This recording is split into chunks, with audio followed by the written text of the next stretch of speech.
साथियों, आपके अपने YouTube चैनल विकास चौधरी 2.0 पर आप सभी का स्वागत है। आज इस वीडियो के माध्यम से हम कलाम कोचिंग के जो माइनर टेस्ट लगते हैं उसमें जो 21 नवंबर को लगा था उसका हम सॉल्यूशन देखने वाले हैं। तो आप अगर चैनल पर पहली बार विजिट कर रहे हो तो चैनल को सब्सक्राइब जरूर करें। ऐसे ही मैं सभी कोचिंग के जितने भी टेस्ट लगते हैं वीकली रीड के लिए, मुख्य परीक्षा के लिए, वो सभी मैं आपको करवाने वाला हूँ। तो ज़्यादा से ज़्यादा शेयर किया करो वीडियो को, साथ ही साथ सब्सक्राइब कर लो। और टेलीग्राम ग्रुप से जुड़ने के लिए आपको मेरे कमेंट सेक्शन के अंदर टेलीग्राम ग्रुप का लिंक मिल जाएगा, वहाँ से आप पेपर की पीडीएफ भी प्राप्त कर सकते हो। तो देखिए, हम लेवल 1 का जो पेपर है वो करने वाले हैं आज। लेवल 1 के अंदर हमें बात करूं, देखिए कलाम कोचिंग का जो पेपर है 21 नवंबर को लिखा, उसमें पहला प्रश्न क्या दे रखा है, सुमेलित करने का प्रश्न है। तो 1 नंबर प्रश्न है वो सुमेलित करने का है। एक तरफ दे रखी है योजना और दूसरी तरफ दे रखे हैं नोडल विभाग। तो पहला प्रश्न है कि शुद्ध के लिए युद्ध अभियान, घर घर औषधि योजना, जन सूचना पोर्टल, राजस्थान जन आधार योजना। तो इसको हमें सुमेलित करके बताना है कि कौन से वाला है वो योजना है, उसका नोडल विभाग है वो इससे संबंधित है। तो देखिए, शुद्ध के लिए युद्ध योजना, घर घर औषधि योजना, जनसंचार जन सूचना पोर्टल और राजस्थान जन आधार योजना। आप सामने ऑप्शन दे रखे हैं, वन विभाग, चिकित्सा विभाग, आयोजना विभाग और सूचना एवं प्रौद्योगिकी एवं संचार विभाग। तो इनको मिलाइए आप, और साथ में आपको मैं ऑप्शन दिखा देता हूँ, ये वाले इसमें ऑप्शन दे रखे हैं। तो देख लीजिए, आपको क्या करना है, इसमें सुमेलित करके बताना है कि कौन से वाला किसके सामने आ रहा है। तो देखिए, शुद्ध के लिए युद्ध योजना, शुद्ध के लिए युद्ध योजना, इसका संबंध है किससे, चिकित्सा विभाग से। किससे, चिकित्सा विभाग से। और घर घर औषधि योजना का संबंध किससे, वन विभाग से। और जन सूचना पोर्टल विभाग का संबंध किससे है, सूचना प्रौद्योगिकी एवं संचार विभाग से। और राजस्थान जन आधार योजना किससे है, आयोजना विभाग से। तो ये वाले सम्मिलित हो रहे हैं इसमें। तो ये वाले ऑप्शन कौन से नंबर में आ रहे हैं, 2 नंबर पे आ रहे हैं। तो 2 नंबर वाला ऑप्शन है वो सही हो जाएगा। शुद्ध के लिए युद्ध योजना चिकित्सा विभाग से संबंधित है, घर घर औषधि योजना वन विभाग से संबंधित है, और जन संचार सूचना पोर्टल है सूचना प्रौद्योगिकी एवं संचार विभाग से संबंधित है, और राजस्थान जन आधार योजना आयोजन विभाग से संबंधित है। अब ये जो चारों वाली जो योजनाएं हैं वो कब प्रारंभ की गई, ये कमेंट में जरूर लिखें आप। उसके बाद में मैं बात कर लेता हूँ 2 नंबर वाले क्वेश्चन की। तो 2 नंबर क्वेश्चन दे रखा है कि राजस्थान के मुख्यमंत्री निशुल्क निरोगी राजस्थान योजना कब लागू की गई। तो राज्य के मुख्यमंत्री निशुल्क निरोगी राजस्थान योजना कब लागू की, इसमें ऑप्शन है 18 जनवरी 2019, 1 अप्रैल 2021, 1 मई 2022, 17 दिसंबर 2020। तो आपको ये बताना है कि ये योजना है वो कब शुरू की गई, निशुल्क निरोगी राजस्थान योजना। तो इसका प्रारंभ कब किया गया, 1 मई 2022 को किया गया इसका प्रारंभ। 3 नंबर क्वेश्चन दे रखा है, इंदिरा गांधी मातृत्व पोषण योजना के अंतर्गत दूसरी संतान के जन्म पर लाभार्थियों को 5 चरणों में कितनी सहायता राशि दी जाएगी। तो जो इंदिरा गांधी मातृत्व पोषण योजना है उसकी जो दूसरी संतान होती है उसमें जन्म के बाद में लाभार्थी जो भी है उसको 5 चरणों में कितनी सहायता राशि दी जाती है। तो आपको ये बताना है 5,000 रुपये, 6,000 रुपये, 10,000 रुपये या 2,500 रुपये। तो ये वाला आपको बताना है। तो कितनी राशि दी जाती है, 6,000 रुपये दी जाती है सहायता राशि। उसके बाद में ये इंदिरा गांधी जो योजना है वो कब शुरू की गई, ये जरूर कमेंट सेक्शन में करके बताएं। 4 नंबर क्वेश्चन हम देखें कि आईएम शक्ति उड़ान योजना की गलत विशेषताएं चिन्हित कीजिए। तो आईएम शक्ति योजना आप सभी ने पढ़ी होगी, इंपॉर्टेंट है, और इसके बारे में हमें जो गलत फैक्ट जो दिए गए इन चारों में से वो हमें बताना है कि यह योजना 19 नवंबर 2021 को प्रारंभ की गई। क्या आईएम शक्ति योजना उड़ान योजना 19 नवंबर 2021 को प्रारंभ की गई थी क्या।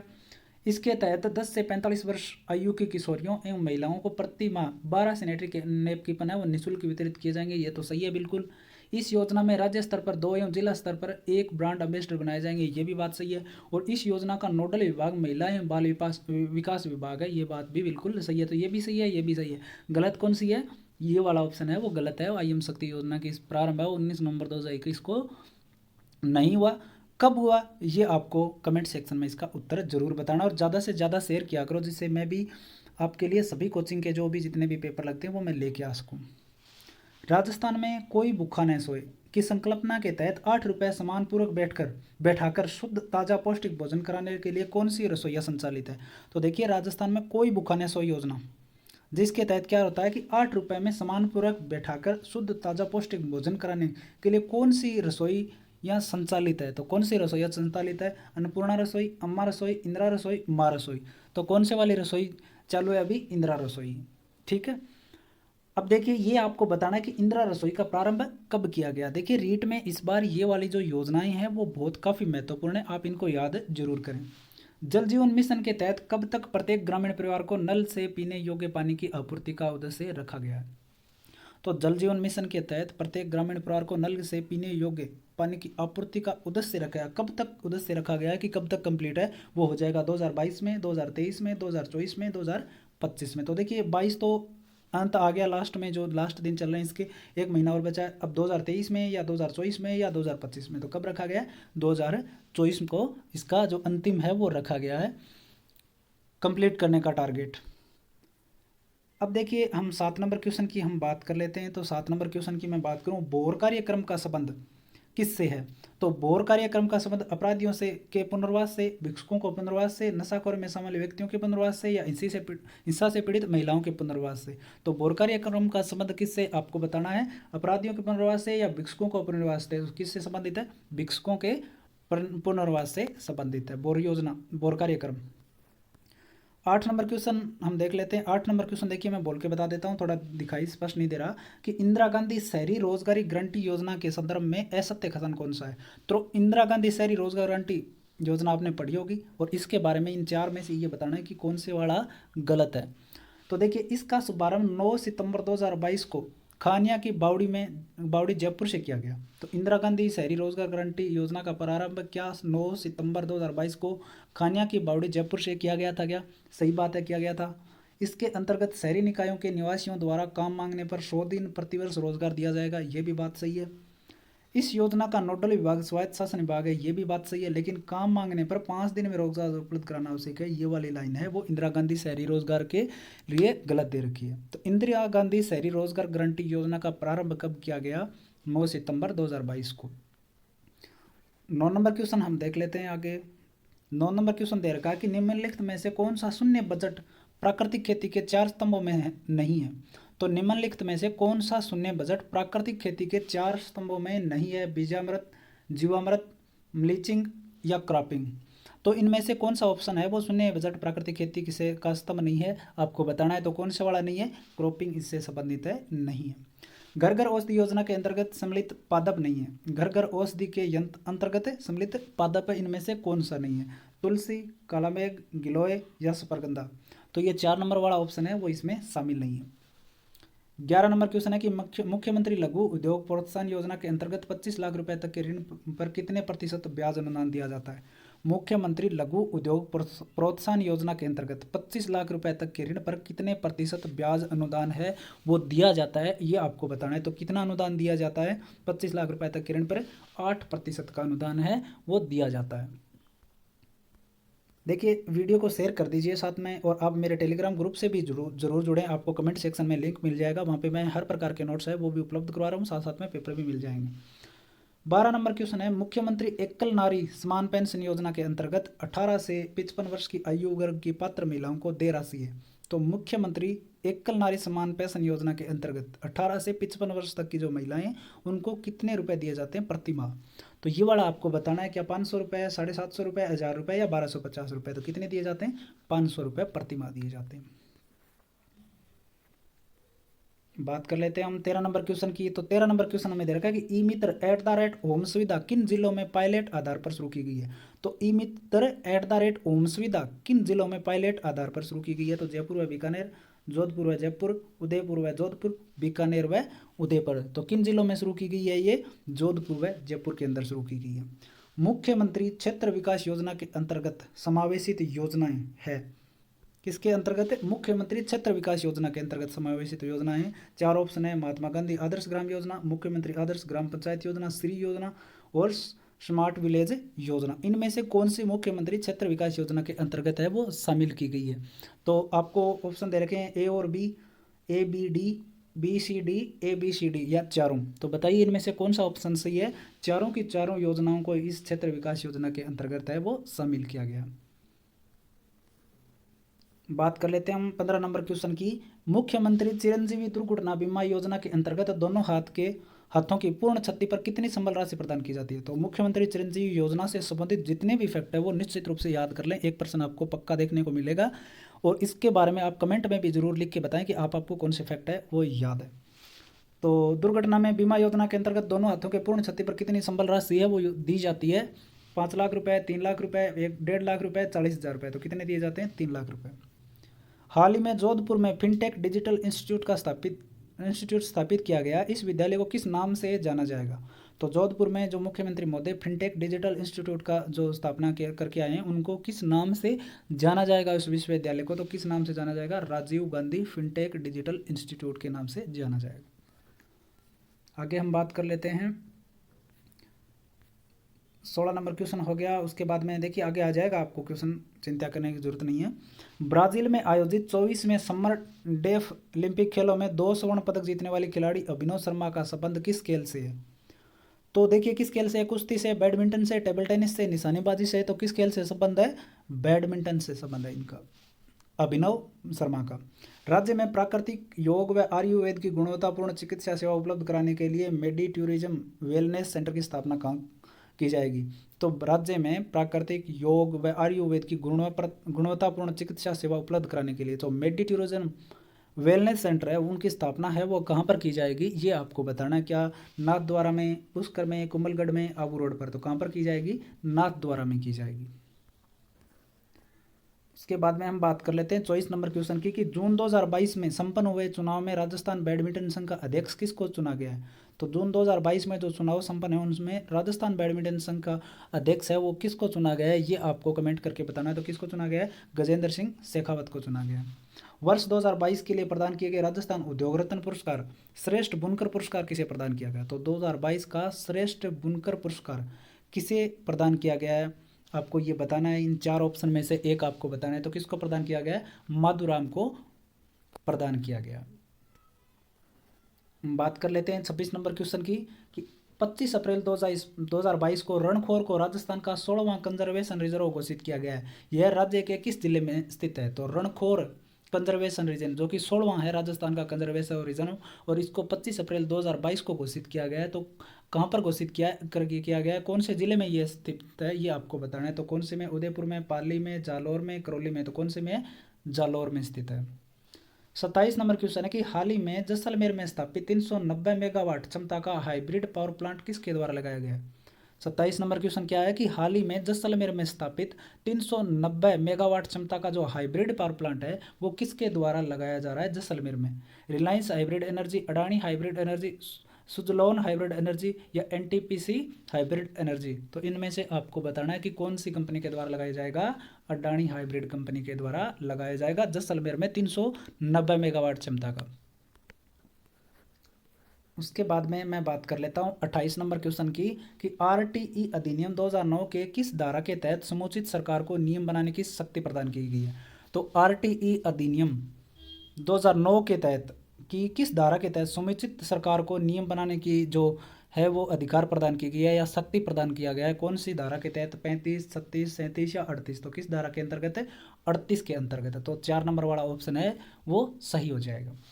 आरटी अधिनियम की किस धारा के तहत यह प्रावधान किया गया है कि कक्षा 8 तक की शिक्षा पूरी करने पर बालक को प्रमाण पत्र प्रदान किया जाएगा?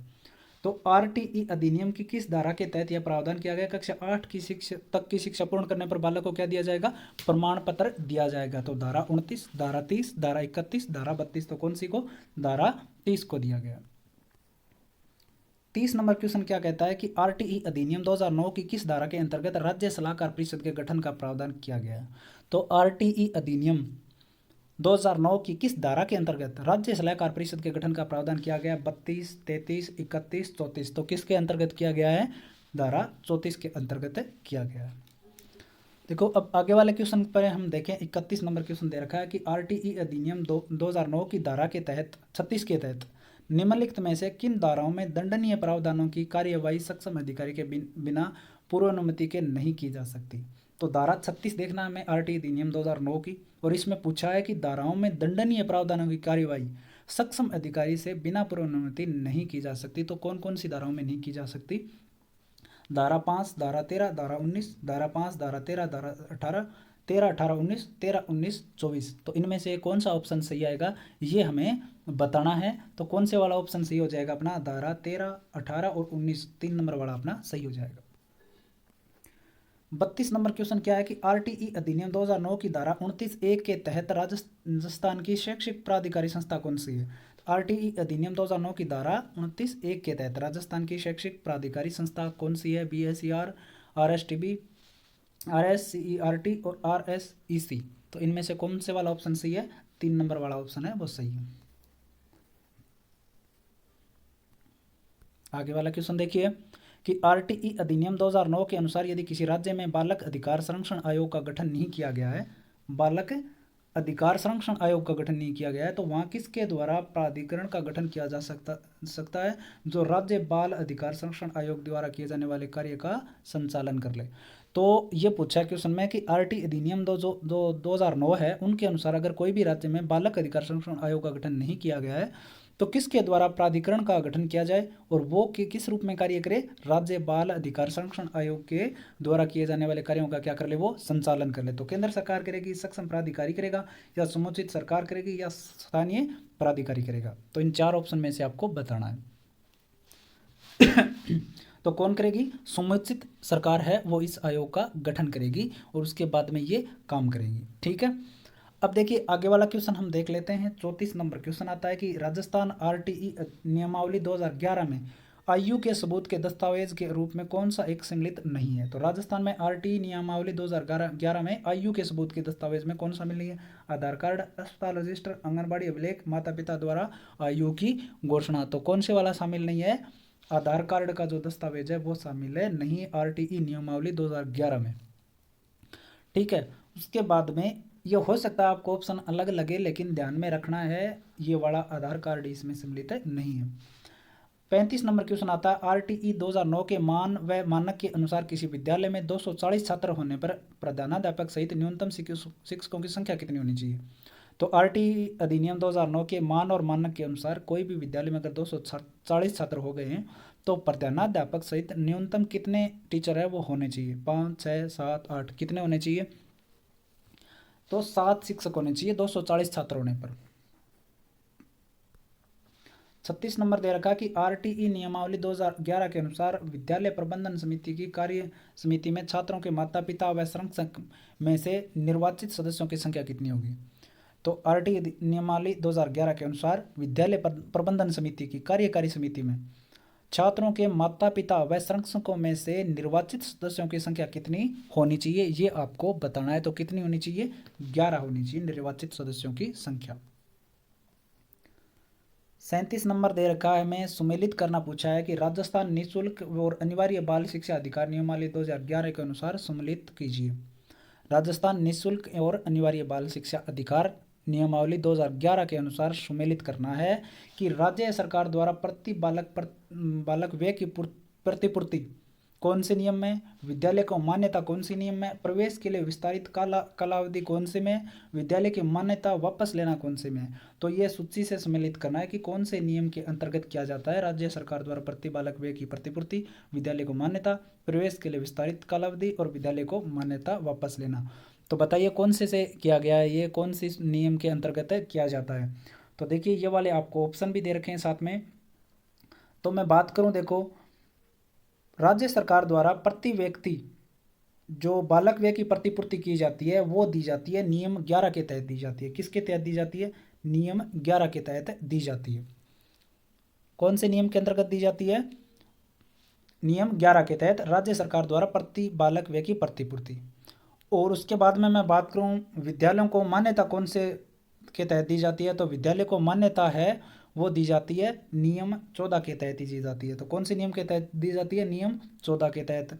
तो देखिए ये हो गया अपना दो तो ऑप्शन अपने मिल गए, ए में 4 आएगा और बी में 2 आएगा। तो देख लेते हैं हम ये वाला ऑप्शन।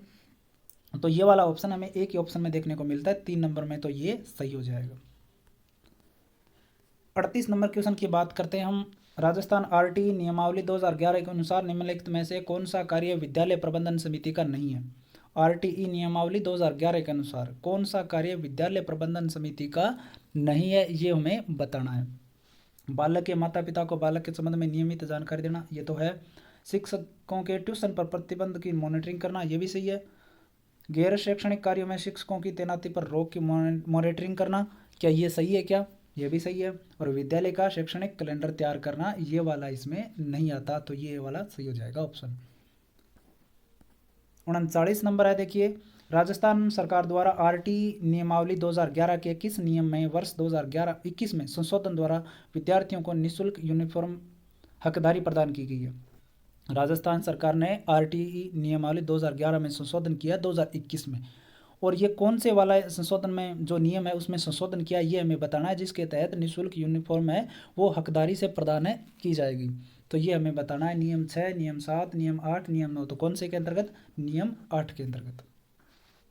40 नंबर क्वेश्चन है, बालकों को निःशुल्क और अनिवार्य शिक्षा का अधिकार अधिनियम 2009 के तहत प्रथम कक्षा से 5वीं कक्षा के लिए एक शैक्षणिक वर्ष से न्यूनतम शिक्षण घंटे क्या है? तो बालकों को जो निःशुल्क और अनिवार्य शिक्षा तो दी जाती है, जो अधिकार अधिनियम बनाया गया है 2009, उसके तहत प्रथम कक्षा से 5वीं कक्षा तक के लिए शैक्षणिक वर्ष से न्यूनतम शिक्षण घंटे क्या है? तो कितने, इसको आपको बताना है 820 घंटे, 1000 घंटे, 750 घंटे या 800 घंटे। तो कितने घंटे निर्धारित किए गए? 800 घंटे निर्धारित किए गए। 4 नंबर ऑप्शन सही है।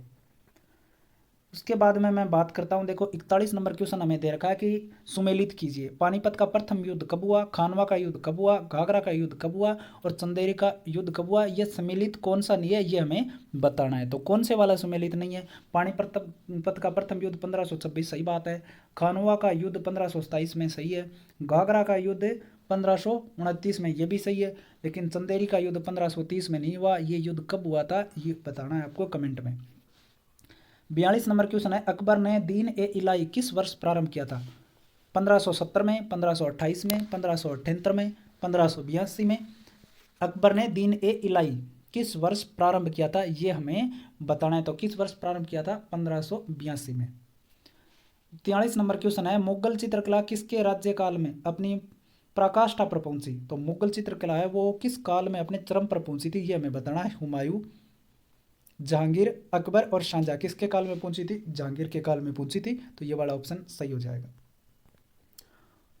उसके बाद में बारी आती है 44 नंबर क्वेश्चन की कि हुमायूंनामा की रचना किसने की थी? तो हुमायूंनामा की रचना किसने की? बाबर ने, गुलबदन बेगम ने, हुमायूं ने या जहांगीर ने?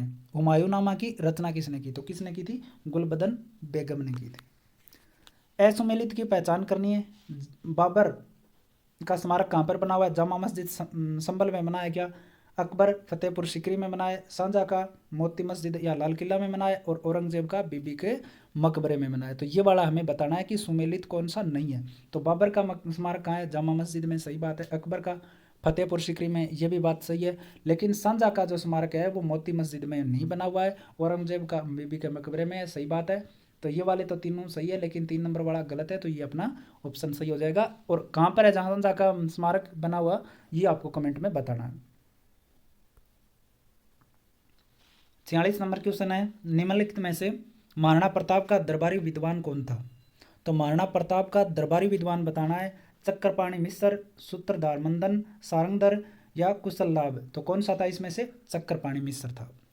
47 नंबर क्वेश्चन है, निम्नलिखित में से राजस्थानी साहित्य की कौन सी श्रेणी कहानी या कथा विद्या से संबंधित है? तो राजस्थानी साहित्य की ऐसी कौन सी जो कथा या कहानी है जो विद्या से संबंधित है?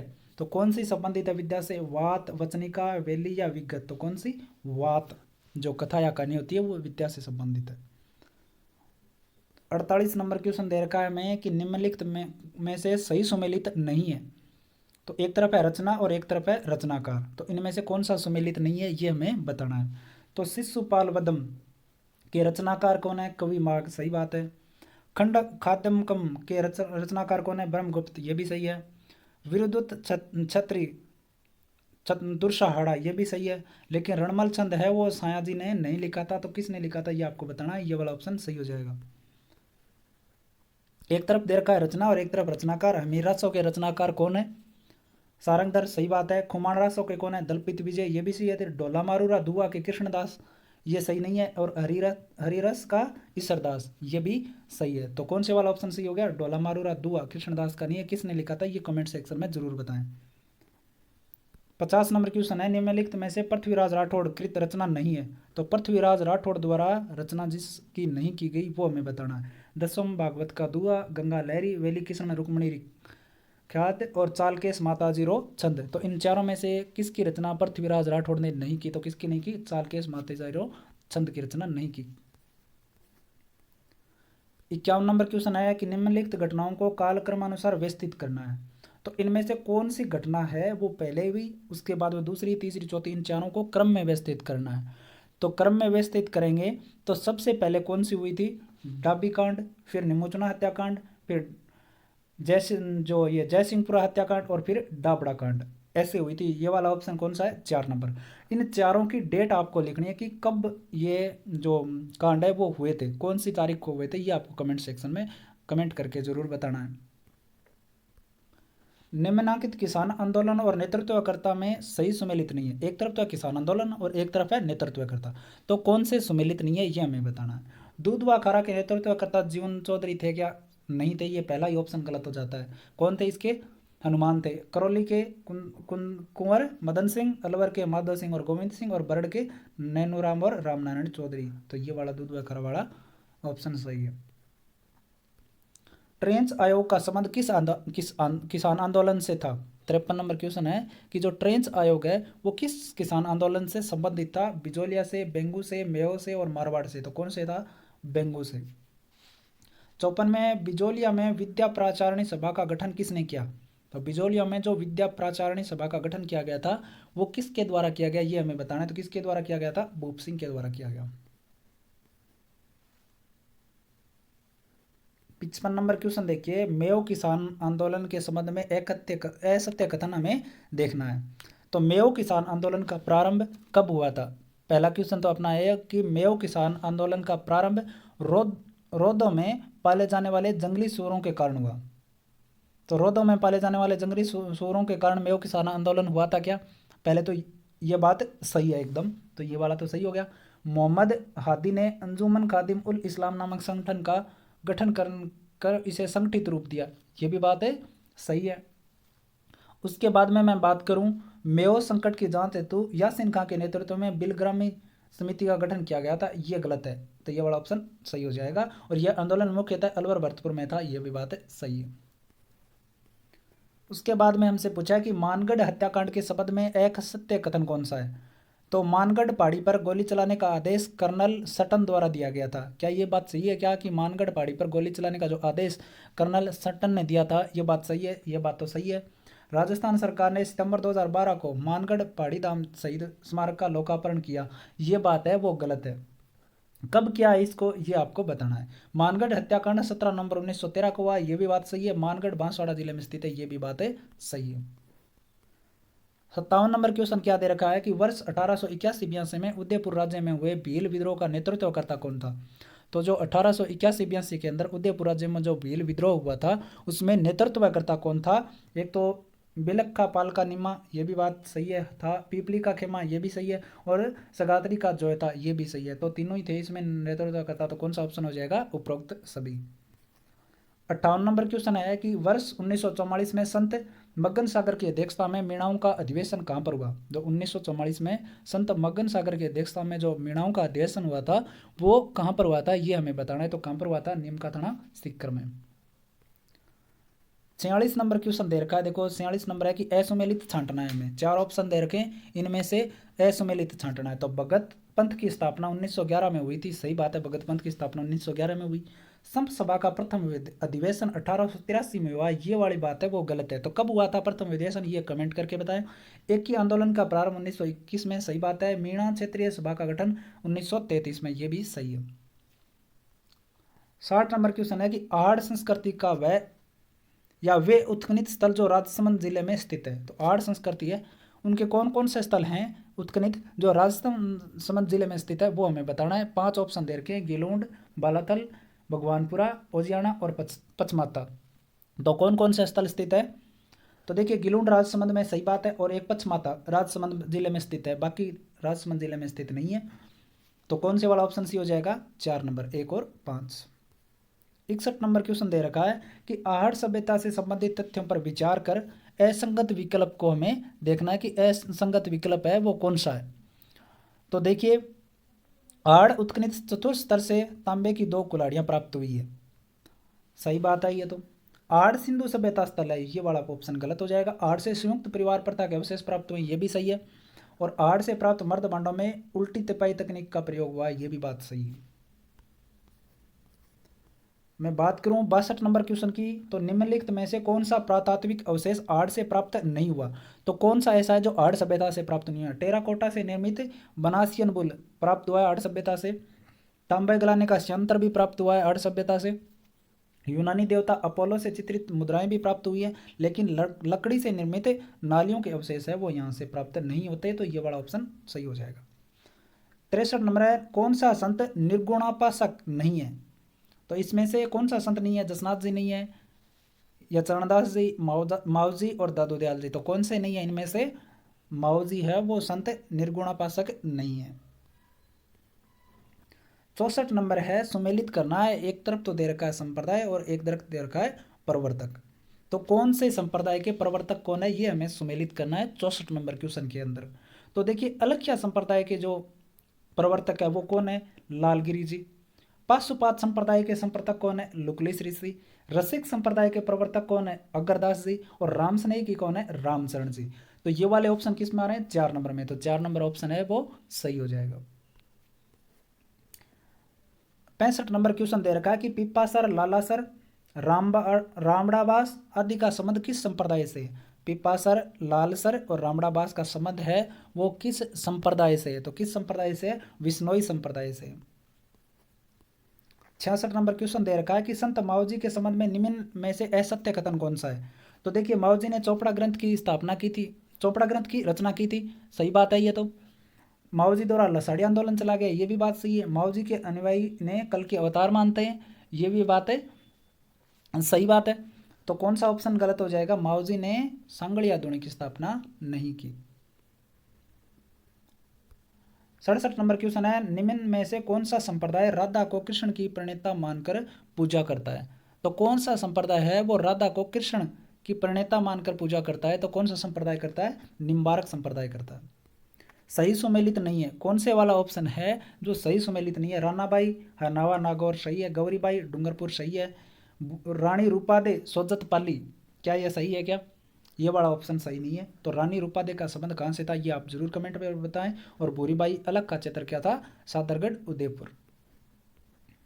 69 नंबर क्वेश्चन दे रखा है, निम्नलिखित में से सूफी संत की दरगाह माई नदी के किनारे स्थित है। तो कौन से संत की जो दरगाह है वो माई नदी के किनारे स्थित है ये हमें बताना है। तो कौन से वाले संत की स्थित है। पीर फखरुद्दीन की।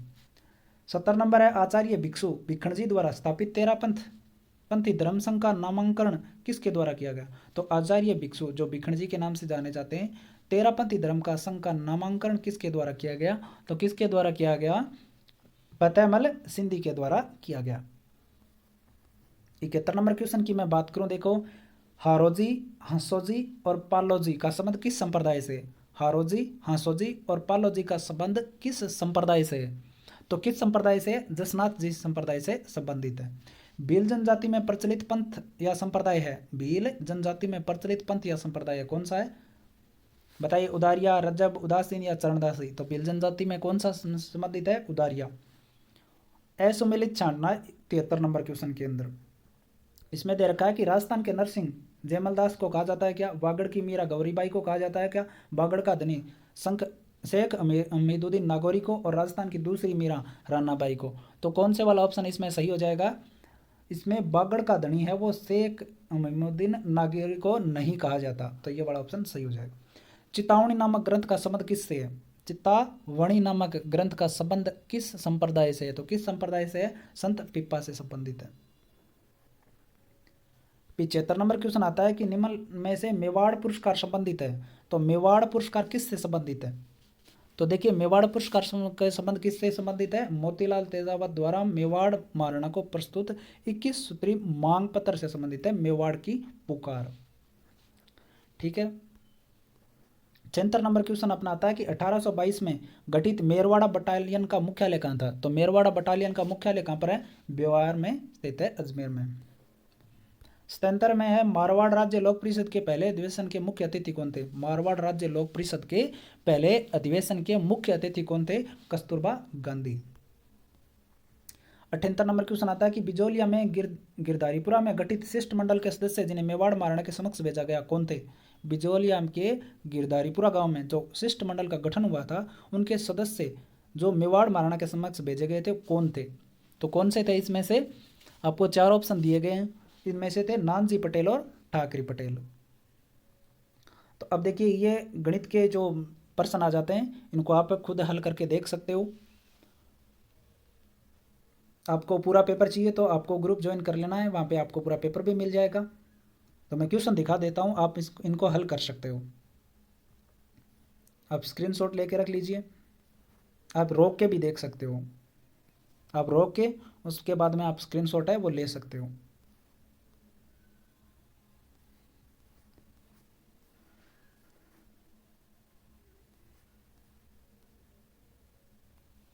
तो 90 नंबर क्वेश्चन देखिए, निम्न में से राजस्थान में वर्षा के संबंध में असत्य कथन है। वर्षा के संबंध में असत्य कथन हमें बताना है। तो वर्षा का सामयिक व क्षेत्रीय वितरण असमान है, ये भी बात है, सही है। एक मिनट, वर्षा के संबंध में हमें असत्य कथन बताने हैं, ठीक है। ऑप्शन देख लेते हैं हम। दक्षिण पूर्व से उत्तर पश्चिम की ओर वार्षिक वर्षा की मात्रा व परिवर्तनशीलता घटती जाती है। 2 नंबर है, ये हमें ऑप्शन सही है या नहीं है। 1 नंबर तो सही है, वर्षा का सामयिक व क्षेत्रीय वितरण असमान है। तो अब हमें बताना है कि 2 नंबर वाला ऑप्शन सही है क्या, दक्षिण पूर्व से उत्तर पश्चिम की ओर, नहीं, गलत है ये। वर्षा अनियमित व अनिश्चित होती है, सही बात है। खंड वृष्टि, अतिवृष्टि और अनावृष्टि आदि विशेषताएं मिलती है, सही बात है। तो 3 नंबर वाला हो जाएगा। 91 नंबर आता है, राजस्थान में औसत वार्षिक वर्षा कितनी होती है। तो राजस्थान में औसत वार्षिक वर्षा कितनी होती है, 575 मिमी। राजस्थान में कुल वार्षिक वर्षा का कितना प्रतिशत दक्षिण पश्चिम मानसून से प्राप्त होता है। तो राजस्थान में जो वर्षा होती है उनमें से दक्षिण पश्चिम मानसून से कितना प्रतिशत भाग प्राप्त होता है, ये हमें बताना। तो कितना होता है, 90 से 95% प्राप्त होता है। राजस्थान में ग्रीष्म ऋतु में हवा में सापेक्ष आर्द्रता होती है, हवा के सापेक्ष आर्द्रता कितनी होती है। तो कितनी होती है, 25 से 35%। 94 नंबर क्वेश्चन आता है, राजस्थान में होने वाली शीतकाल वर्षा है काल वैसाखी, मावट, क्वार की उष्मा, प्री मानसून। तो कौन सी इसमें शीतकालीन वर्षा। तो शीतकालीन वर्षा कौन सी होती है, मावट, गोल्डन ड्रॉप जिसको कहते हैं। थारानुवेट के अनुसार DA-W जलवायु प्रदेश के अंतर्गत निम्न में से कौन से जिले का संपूर्ण भाग आता है। तो थारानुवेट के अनुसार बताना कौन से जिले का संपूर्ण भाग है वो आता है। तो कौन से जिले का आता है, पाली का, अजमेर का और बूंदी का। 96 नंबर क्वेश्चन दे रखा है, राजस्थान में न्यूनतम दैनिक तापांतर कौन से महीने में पाया जाता है। न्यूनतम दैनिक तापांतर कौन से महीने में पाया जाता है। तो कौन से पाया जाता है, जुलाई और अगस्त के अंदर। 97 नंबर क्वेश्चन आता है कि राजस्थान में धूलभरी आंधियां चलने के लिए आवश्यक दशाएं कौन सी है। धूलभरी आंधियां चलने के लिए कौन सी दशाएं हैं वो आवश्यक है। तो कौन सी है, 7 ये क्रियाएं हैं जिनके कारण धूलभरी आंधियां चलती है। 98 नंबर क्वेश्चन आता है, किन जिलों में 997 मिलीबार की समदाब रेखा जुलाई माह में गुजरती है। 997 मिलीबार जो रेखा है ना, समदाब रेखा, वो कौन से जिलों से गुजरती है जुलाई माह में। तो कौन से, जैसलमेर, बीकानेर और गंगानगर से गुजरती है। 99 नंबर आता है, कौन सा क्षेत्र राजस्थान में स्टेपी जलवायु प्रदेश के अंतर्गत आता है। स्टेपी जलवायु के अंतर्गत कौन सा आता है। तो कौन से वाला आता है, जालौर, पाली, जोधपुर, नागौर और सीकर आता है।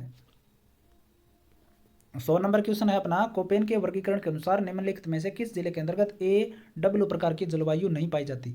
कोपेन के वर्गीकरण के अनुसार निम्नलिखित में से किस जिले में AW प्रकार की जलवायु है वो नहीं पाई जाती। तो कौन से जिले में नहीं पाई जाती, सिरोही जिले में नहीं पाई जाती, झालावाड़, बांसवाड़ा और चित्तौड़गढ़ में पाई जाती है। 101 नंबर है, राजस्थान की जलवायु कौन सी है। तो राजस्थान की जलवायु का प्रकार कौन सा है, शुष्क, उपाद्र, मानसूनी जलवायु। देखिए 102 नंबर क्वेश्चन आता है, राजस्थान की निम्न में से कौन सी फसल माउट से लाभान्वित नहीं है। तो माउट कब होती है, सर्दियों में होती है, और सर्दियों में कौन सी फसल है वो नहीं होती। तो जो नहीं होगी वो लाभान्वित भी नहीं होगी। तो कौन सी फसल नहीं होगी, 4 ऑप्शन में से कपास है वो लाभान्वित नहीं होती। सरसों, चना और गेहूँ आपको पता है सर्दियों में होता है। 103 नंबर क्वेश्चन है, पूर्वाइयों से तात्पर्य है। तो पूर्वाइयों को क्या कहते हैं, मतलब पूर्वाइयाँ क्या चीज़ है, ये हमें पूछा गया है। तो क्या है, हवा से पूर्व से पश्चिम की ओर चल रही है, हवा पूर्व से पश्चिम की ओर चल रही है, यही है। राजस्थान को 2 भागों में बांटने वाली समवर्षा रेखा कौन सी है। राजस्थान को 2 भागों में बांटने वाली समवर्षा रेखा कौन सी है, 50 सेंटीमीटर। 105 नंबर क्वेश्चन आता है हमारा, राजस्थान राज्य में न्यूनतम ग्रीष्मकालीन तापमान आलेखित किया जाने वाला भाग है। राजस्थान राज्य में न्यूनतम ग्रीष्मकालीन तापमान आलेखित किया जाने वाला भाग कौन से वाला है। तो कौन से वाला है, दक्षिण पश्चिमी भाग। 104 नंबर क्वेश्चन है, कंप्यूटर की सबसे तेज मेमोरी कौन सी होती है। कंप्यूटर की सबसे तेज मेमोरी कौन सी होती है? Register memory. 107 नंबर है, 5वीं पीढ़ी के कंप्यूटर में निम्न में से किसका उपयोग प्रोसेसिंग हेतु किया जाता है? 5वीं पीढ़ी के कंप्यूटर में निम्न में से किसका उपयोग प्रोसेसिंग हेतु किया जाता है? तो कौन से ये चीज का प्रयोग किया जाता है? ULSI।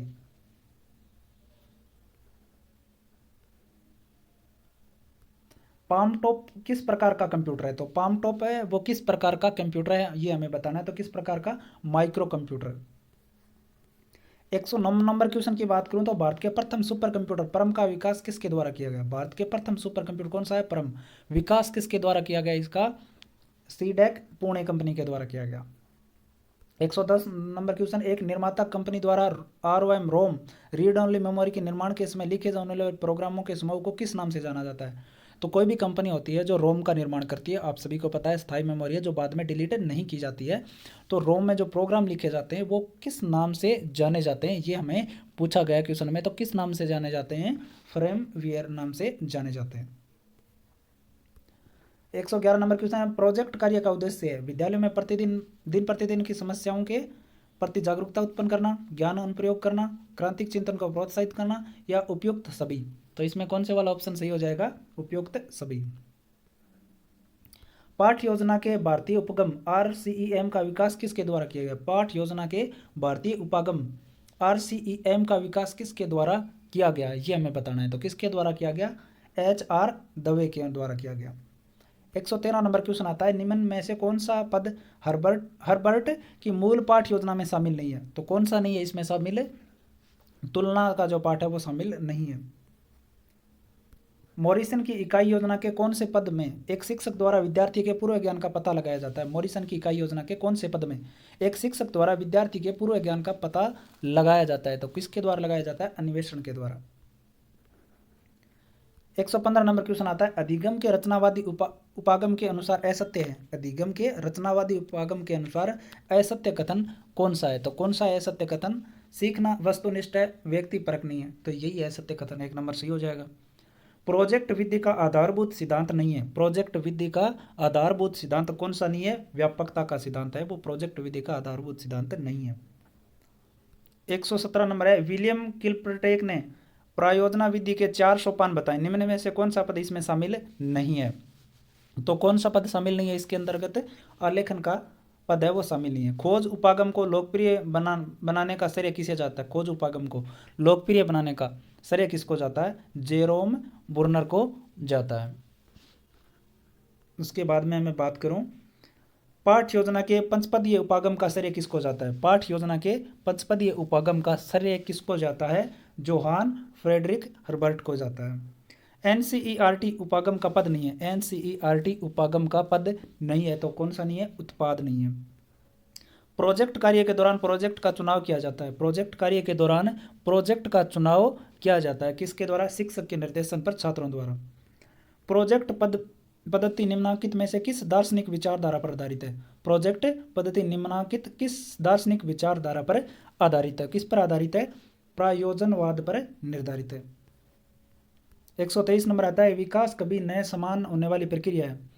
विकास कभी नए समाप्त होने वाली प्रक्रिया है। यह कथन विकास के किस सिद्धांत से संबंधित है? तो किस सिद्धांत से संबंधित है? निरंतरता का सिद्धांत से संबंधित है। 124 नंबर क्वेश्चन है, विकास की किस अवस्था को कोल व ब्रुस ने संवेगात्मक विकास का अनोखा काल कहा है? तो कौन से को कहा है? कौन से वाला ऑप्शन इसके अंतर्गत सही होगा? तो 1 नंबर, तो बाल्यावस्था है वो। 125 है, बालक की वृद्धि मुख्यतः संबंधित है। बालक की वृद्धि किससे संबंधित है? शारीरिक विकास से संबंधित है। बालक के संज्ञानात्मक विकास के संदर्भ में निम्नलिखित में से कौन सी पियाजे की संरचना है? तो पियाजे की संरचना कौन सी है? 4 नंबर वाली, स्कीमा। 27 नंबर आता है, एक बालक जो किसी एक लक्षण में उच्च और निम्न है और बाद के वर्षों में भी इसी तरह होता रहता है, यह कथन निम्न में से किसके महत्व को बल देता है? एक ऐसा बालक जो एक लक्षण दुश्चिंता में उच्च और निम्न है और बाद के वर्षों में भी इसी तरह रहता है, यह कथन निम्न में से किसके महत्व को बल देता है? तो किसको बल देता है? ये आनुवंशिकता को बल देता है। विकास के परिणाम स्वरूप नवीन विशेषताएं और नवीन योजनाएं प्रकट होती है। विकास के परिणाम स्वरूप नवीन विशेषताएं और नवीन योग्यताएं प्रकट होती है। कि यह कथन किसने दिया? तो यह कथन किसने दिया था? हेरलॉक ने दिया था। 129 नंबर है, विकास के सिफेलोकोडल दिशा सिद्धांत के अनुसार विकास होता है। तो कौन से वाला ऑप्शन सही होगा इसमें? 2 नंबर, सिर से पैर की ओर। कोहालबर्ग ने प्रस्तुत किए, तो कोहालबर्ग ने क्या प्रस्तुत किए? नैतिक विकास के चरणों को प्रस्तुत किया। किस मनोविज्ञान के अनुसार शेष अवस्था की मनोसामाजिक अवस्था विश्वास बनाम अविश्वास की है? कौन से मनोविज्ञान थे ऐसा कहने वाले? तो कौन थे? एरिक एरिक्सन थे। 132 नंबर है, वंशानुक्रम के बीज कोष की निरंतरता के नियम के प्रतिपादक है। वंशानुक्रम के बीज कोष की निरंतरता के नियम के प्रतिपादक है, तो कौन है? 2 नंबर, विजमैन। 133 नंबर, किस विकल्प में क्रमधारीय समास नहीं है? तो क्रमधारीय समास है वो किस वाले विकल्प में नहीं है? आप बीती में नहीं है। द्विवेंद्वीय समास का उदाहरण है, तो द्विवेंद्वीय समास का उदाहरण कौन से वाला है? शीतोष्ण। 135 नंबर है, किस विकल्प में सभी शब्द संप्रदान तत्पुरुष समास के उदाहरण है? संप्रदान तत्पुरुष समास के उदाहरण कौन से वाले विकल्प में है? सत्याग्रह और राह खर्च, 3 नंबर वाले ऑप्शन में। 136 नंबर है, यावजीवन समासिक पद में कौन सा समास है? यावजीवन में कौन सा समास आता है? तो कौन सा? अविभावी। चंद्रमौली शब्द में कौन सा समास है? तो चंद्रमौली में कौन सा समास है? बहुव्रीहि समास है। आगे आप इंग्लिश के पर्सन है वो देख सकते हो, आपको पूरा पेपर है वो मिल जाएगा, आप ग्रुप से डाउनलोड कर सकते हो, आप स्क्रीनशॉट भी ले सकते हो इसमें।